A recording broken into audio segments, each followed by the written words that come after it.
Hi friends, welcome to Varshita home kitchens. ఈరోజు మనం చేసే కర్రీ ఏంటిదంటే చికెన్ కర్రీ. అయితే ఈ చికెన్ కర్రీ చాలా రోజుల తర్వాత చేస్తున్నాము. ఎందుకనంటే ఇది కార్తీక మాసం కదా, మేము ఎన్ని రోజులు కార్తీక మాసం అని 1 మంత్ పాటు ఏం నాన్ వెజ్ మాత్రం ఎలాంటివి తినలేదు. అయితే ఇప్పుడు చాలా రోజులు అయింది. ఇప్పుడు కార్తీక మాసం అయిపోయి ఒక 2 డేస్ 3 డేస్ అయింది. అయితే ఈరోజు మేము ఫస్ట్ డే ఇట్లా చికెన్ వండుకుందామని ఈరోజు తెచ్చి చికెన్ చేసిన, అది కూడా మీతో షేర్ చేసుకుందామని ఇప్పుడు నేను ఈ కర్రీ ఎలా చేయాలనో మీ అందరికీ చూపిస్తాను.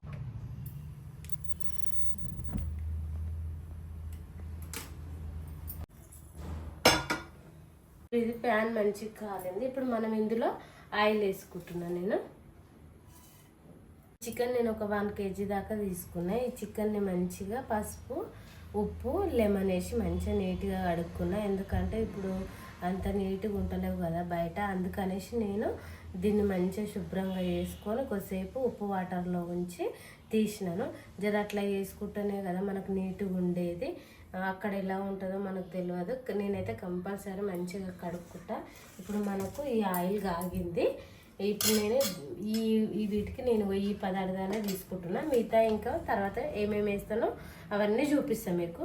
ఒక 2 చిల్లీస్, ఒక 4 మీడియం సైజు ఆనియన్స్. ఇప్పుడు ఇది మంచిగా కాగింది. ఇది ఉన్నాయి కదా మళ్ళీ ఆల్ మసాలాలు, అదే సాజీరా ఆకు, మెంతి, అవన్నీ కసూరి మెంతి, అవన్నీ ఫస్ట్ ఇందులో వేసుకుంటున్నాను నేను. ఇప్పుడు అవి అవుతున్నాయి. ఇప్పుడు అందులో నేను ఇవి ఆనియన్స్ కూడా అందులో వేసుకుంటున్నా. మంచిగా కలుపుకున్నాం. వీటిని మంచిగా కలుపుకొని వీటిని మంచిగా వేగనిద్దాము.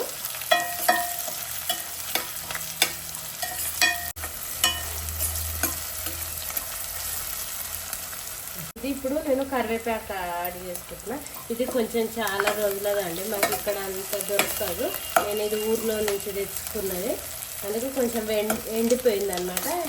అదైనా సరే ఫ్లేవర్కి ఉంటుంది అనేసి నేనైతే యూజ్ చేసుకుంటా. దొరకనప్పుడు మనం ఏం చేయలేము కదా అట్లా. అయితే ఇది నేను ఊర్లో నుంచి తెప్పిస్తాను చెప్పినా కదా, ఇది తెచ్చి కూడా ఒక 5 days అవుతుంది. ఇది అంతే కొంచెం డ్రై అయిపోయింది. రేపైతే మళ్ళీ తెప్పిస్తాను కొత్తది. ఇప్పటికైతే ఇది అడ్జస్ట్ చేసుకుందామనేసి చేసినాను నేను.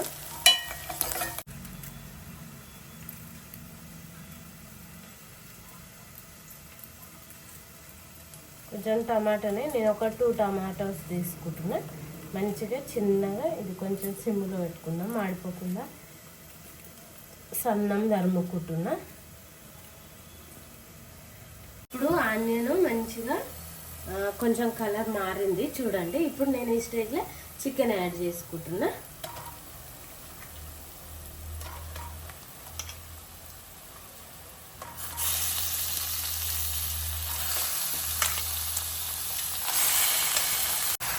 ఇప్పుడు దీన్ని మంచిగా మనము కలుపుకుందాము. మంచిగా కలుపుకొని ఈ ఆయిల్ ఆనియన్స్ మొత్తం అన్ని ముక్కలకు మిక్స్ అయ్యేటట్టుగా మంచిగా కలుపుకుందాము. ఎప్పుడైనా మనము కొంచెం చికెన్ గ్రేవీ రావాలంటే కొంచెం ఆనియన్స్, టమాటోస్ కొంచెం ఎక్కువనే తీసుకోవాలి. అవే మళ్ళీ చికెన్కి టేస్ట్ని ఇచ్చేటివి కూడా అవే. ఇప్పుడు ఇది కొంచెం ఫుల్ ఫ్లేమ్లో పెడుతున్నా. కొంచెం లైట్గా ఉప్పు యాడ్ చేస్తున్నా, ఎందుకంటే కొంచెము ముక్కకు పడుతుంది కదా అట్లా. ఇప్పుడు ఇది కూడా మంచిగా మిక్సీ వేసుకొని క్యాప్ పెట్టేసుకొని ఒక 5 minutes అట్లా ముక్క మగ్గేదాకా ఈ ఆయిల్లో మంచిగా ఉడికేదాకా మనము పెట్టి ఉడకనియాలి. తర్వాత మళ్ళీ ఎట్లా అవుతుందో మనం అప్పుడు చూద్దాం. ఇప్పుడు నేను ఇదంతా మిక్సీ వేసాను కదా, ఇది క్యాప్ పెట్టేసి ఇప్పుడు క్యాప్ పెట్టి ఒక 5 minutes అట్లా మంచిగా దీన్ని ఉడకనిద్దాం. అప్పుడు ఆయిల్లో మంచిగా ఉడుకుతుంది అన్నమాట చికెన్. ఒక 5-6 minutes అయింది. మంచిగా చికెన్ మంచిగా బాయిల్ అవుతుంది ఆయిల్లో. ఒకసారి మంచిగా మనము కలుపుకుందాము. మంచిగా చికెన్లో వాటర్ కూడా అన్నీ బయటకు వచ్చేసినాయి. ఇది ఇప్పుడు దీంట్లో మనం ఇప్పుడు పసుపు యాడ్ చేసుకుందాము. ఇప్పుడు ఇట్లా ఉన్నప్పుడు పసుపు వేస్తే, ఈ వాటర్ ఉన్నప్పుడు వేస్తే పసుపు మొత్తం ఈ ముక్కలోకి బాయిల్ అయ్యి మంచిగా వెళ్ళిపోతుంది అన్నమాట. ఈ వాటర్లోనే అన్ని ముక్కలకు మంచిగా పడుతుంది పసుపు. కానీ కొంచెం చికెన్లో పసుపు ఎక్కువనే వేసుకోవాలి, ఎందుకంటే ఇవి నీచు కూరలల్లో పసుపు ఎక్కువనే వేసుకోవాలి మనము. నీచు వాసన అలాంటివన్నీ పోతాయి అన్నమాట. బ్యాక్టీరియా కూడా పోతుంది మంచిగా. అందుకే కొంచెం నేనైతే ఎక్కువనే వేసుకుంటాను పసుపు. మీరు కూడా అందరూ ఎక్కువనే వేసుకోండి. ఇప్పటి నుంచి కూడా మంచిగా అనిపిస్తుంది. ట్రై చేసి చూడండి ఒకసారి. ఇట్లా మంచిగా పట్టింది. ఇట్లనే ఒక 2 minutes అట్లా ఉండనిస్తే, క్యాప్ ఏం పెడతా, ఇట్లనే ఉడకనిస్తే ఆ వాటర్ కూడా కొంచెం ఆవిరై వెళ్ళిపోతుంటుంది. కొంచెం అల్లం వెల్లుల్లి పేస్ట్ వేస్తున్నా.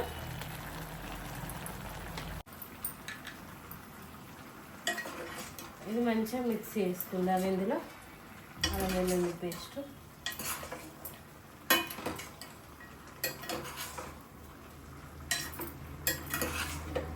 కొంచెం, ఇది కూడా పచ్చివాసన పోయేదాకా దీన్ని మంచిగా వేగనియాలి. ఒక 2 minutes అట్లా ఈ మంచిగా ఇది కూడా అంత మిక్స్ చేసినాం కదా, ముక్కలకు పట్టి పచ్చివాసన పోయేదాకా ఉంచుకున్న తర్వాతనే మిగతా ఏదైనా మంచిగా ఏదైనా సరే అండి ఒకటి వేసినాక ఒక 2 minutes అన్నా గ్యాప్ ఇవ్వాలి. ఎందుకంటే అది మొత్తం ఆ వీటికి పడుతుంది అన్నమాట.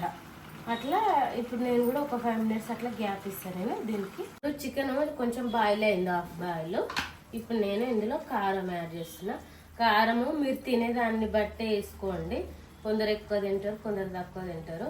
మేమైతే కొంచెం ఎక్కువనే తింటున్నాం ఈ మధ్యలో, ఎందుకంటే పిల్లలకు అప్పుడు చిన్నగా ఉన్నప్పుడు తక్కువ తినేది.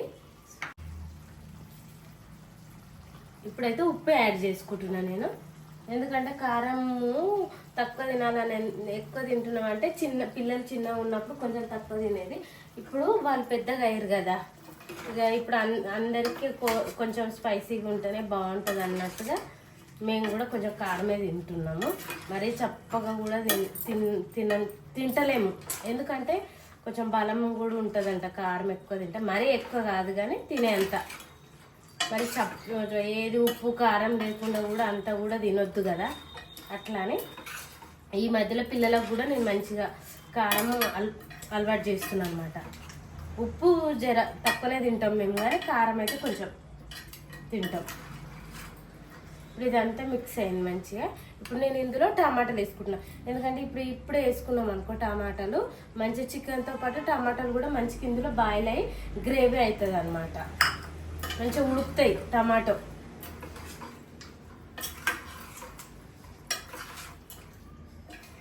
అన్నీ మంచిగా మనం మిక్సీ చేసుకున్నాం కదా. ఇప్పుడు నేను దీన్ని మళ్ళీ 5 minutes క్యాప్ పెట్టి ఉడికిస్తే ఇప్పుడు మంచిగా గ్రేవీ అవుతుంది అనమాట. క్యాప్ పెడితే కొంచెం ఆవిరి బయటకు వెళ్ళిపోకుండా క్యాప్ పెట్టుకుందాము. ఇప్పుడు ఇది మంచిగా ఒక 5 minutes అట్లా మంచిగా ఉడకనిద్దాము, అందుకు క్యాప్ వేసుకుందాం. 5 minutes అయింది, ఎట్లా అయిందో చూద్దాం మనము. ఇది అంతా మంచిగా బాయిల్ అయింది, ఆల్మోస్ట్ ఇక కుక్ అయినట్టే. మనం దీంట్లో కొన్ని మసాలాలు వేసి ఇక దించుకోవడం ఇది. ఇప్పుడు నేను దీంట్లో కొంచెం ధనియాల పౌడర్ యాడ్ చేసుకుంటున్నా, 1 స్పూన్ అంతా. నెక్స్ట్ కొంచెం ఇది కొబ్బరి పౌడర్. ఇవి ఏంటంటే కూరకు కొంచెం అదేంటి స్మెల్ని ప్లస్ ఏంటి అంటే చిక్కదనాన్ని మంచిగా ఇస్తాయి అన్నమాట. ఇవి టేస్ట్ కూడా మంచిగా ఉంటుంది. ఇవి ఎప్పుడైనా మనం ఏ కూరలైనా మంచిగా మనము ఇవి యాడ్ చేసుకోవాలి మనం. ఇప్పుడు లాస్ట్ నేను ఏం చేస్తాను అంటే కొంచెం మసాలా, ఇది గరం మసాలా కొంచెం, అంటే కొంచెం ఏదో ఫ్లేవర్ని ఇచ్చే అంతే, కొంచెం అంటే వేసి వేయనట్టు. ఎందుకంటే మసాలా కూడా ఎక్కువ తినొద్దని ఈ మధ్యలో అందరూ అంటున్నారు కదా, అట్లని కూడా మనం కూడా ఏదో స్మెల్ గురించి అనమాట. ఇది వేసుకొని ఇప్పుడు లాస్ట్ నేను ఈ కొత్తిమీర వేసేస్తున్నా. నీట్గా నేను కడుక్కున్నా. మనం ఇది వాటర్లోనే పెట్టుకొని ఇప్పుడు ఇందులో వేస్తున్నాను అనమాట. ఇప్పుడు ఇది ఒకసారి కలిపేసి ఒక్కటే ఒక 1 minute 2 minutes అంతే ఉంచి స్టవ్ ఆఫ్ చేద్దాం. ఇక చికెన్ రెడీ అయినట్టే. మంచిగా గ్రేవీ మంచిగా వచ్చింది, చిక్కటి గ్రేవీ. ఇప్పుడు నేను ఒక 2 minutesకు లిడ్ పెట్టేద్దాం. పెట్టేసి కథ ముంచి తీసేయడమే మనం. ఎందుకంటే కొత్తిమీర ఫ్లేవర్ ఈ మసాలాలన్నీ చికెన్కి పట్టాలని ఈ 1 minute లిడ్ పెట్టి ఉడకనిచ్చి ఇక ఆఫ్ చేసేద్దాం అంతే. 1 minute అయింది. ఒకసారి మీకు ఇది తీసి మీకు అందరికీ చూపిస్తా. చూడండి ఎంత మంచిగా మటన్ లాగానే మనకు అంత మంచిగా అయింది చికెన్. ఎంత స్మెల్ అయితే ఎంత బాగా వస్తుంది తెలుసా, అంత బాగా వస్తుంది. ఈ గ్రేవీ కూడా మనకు అన్నంలో కానీ చపాతీలలో కానీ మంచిగా వేసుకొని ఇది పెట్టుకొని తింటే మనకు మస్తు మంచిగా అనిపిస్తుంది. మీరు కూడా ఇలానే ట్రై చేయండి. మీకు ఈ చికెన్ కర్రీ మీ అందరికీ నచ్చుతుందని నేను అనుకుంటున్నాను. మా ఛానల్ మాత్రం సబ్స్క్రైబ్ చేయండి, లైక్ చేయండి, షేర్ చేయండి. తప్పకుండా చూడండి. సాధ్యమైనంత వరకు నాకు చేయొచ్చే విధంగా మీ అందరికీ రాను మంచి మంచి వంటలు నేను చూపిస్తా, నాకు తెలిసిన విధంగా. అట్లా మా పల్లెటూరులో ఎలా వండుకుంటారు ఎట్లా అనేది కూడా నేను మీ అందరికీ షేర్ చేస్తా. తప్పకుండా ఈ వీడియోస్ మాత్రం చూడండి.